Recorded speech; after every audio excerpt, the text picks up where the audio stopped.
Welcome to my Dinner Made Easy show that we do here on Facebook Live every Wednesday, either morning or afternoon. Usually in the morning we do a slow cooker recipe, but this is a slow cooker recipe I'm doing in the afternoon, and there's a reason for that. I will share it with you shortly. Salmon in the slow cooker. Why this is my favorite way to cook salmon now. We've got 3 ingredients, 5 minutes to get this loaded, probably 2 minutes, 1 minute from here. Okay, what you need to know about cooking salmon in the slow cooker. First of all, you need to know that it turns out perfectly. And the reason it turns out perfectly is because the way that it slow cooks the salmon. It just makes it really soft and flaky. And you can kind of see it in this one. So this salmon piece right here, you can see is really thick. Let me see if I can get, the salmon is thick here and really thin over here, right?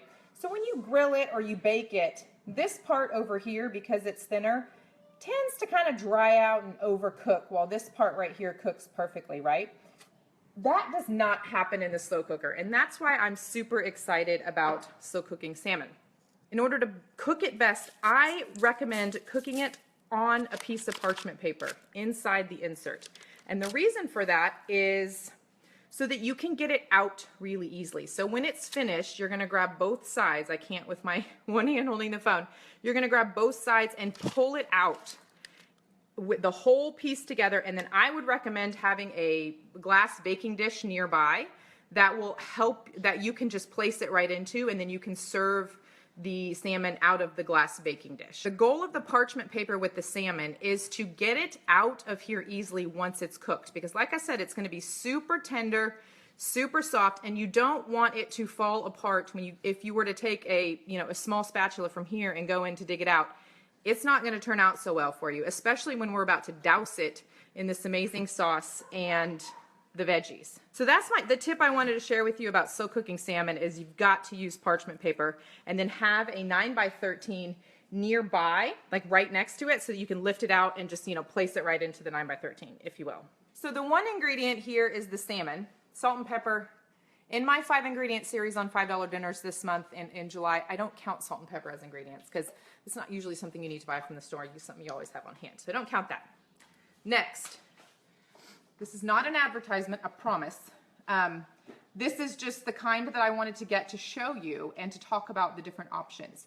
So this is a sweet chili sauce, and it is sweet with a twinge of heat.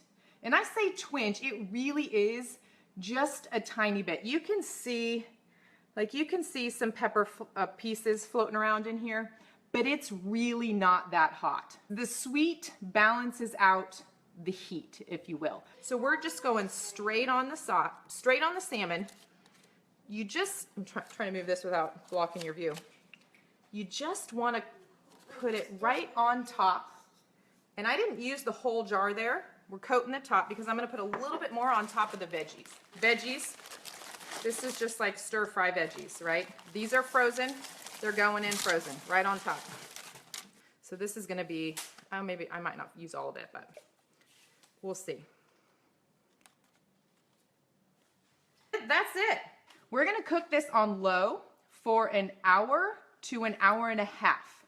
And I'm giving you a range on this one because it depends on how thick the salmon piece is. If you've been watching from the beginning, you might have caught that this piece had a real thick section in it. That piece might take a little longer. So you are going to want to check to make sure that after an hour, you might need to leave it in for another 15 to 30 minutes. I have never had to cook salmon longer than an hour and a half in a slow cooker. When this is finished cooking in an hour to an hour and a half, I'm gonna pull this out and put it right here. It'll be easier to serve out of the baking dish. Kathy asks if you can put the salmon in frozen. Yes, you're gonna need to add a little cooking time to it. You could absolutely do that. So I'm gonna serve this with brown rice. So I'll get that started here in a few minutes because that takes 45 to 50 minutes to get ready. And then we will have our dinner in a little while, a 6-ish. So that's what we're having. 3 ingredients, 5 minutes.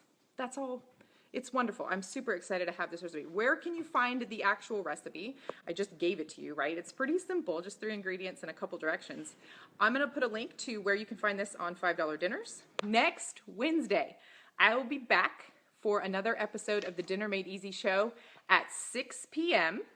6 p.m., so right before when we're normally going to eat dinner. And we're going to be on the back deck because we're grilling. We're going to make a homemade rub to make southwestern steaks. So I hope you will join me next Wednesday evening for the next episode in my Dinner Made Easy show. Y'all have a great rest of your Wednesday.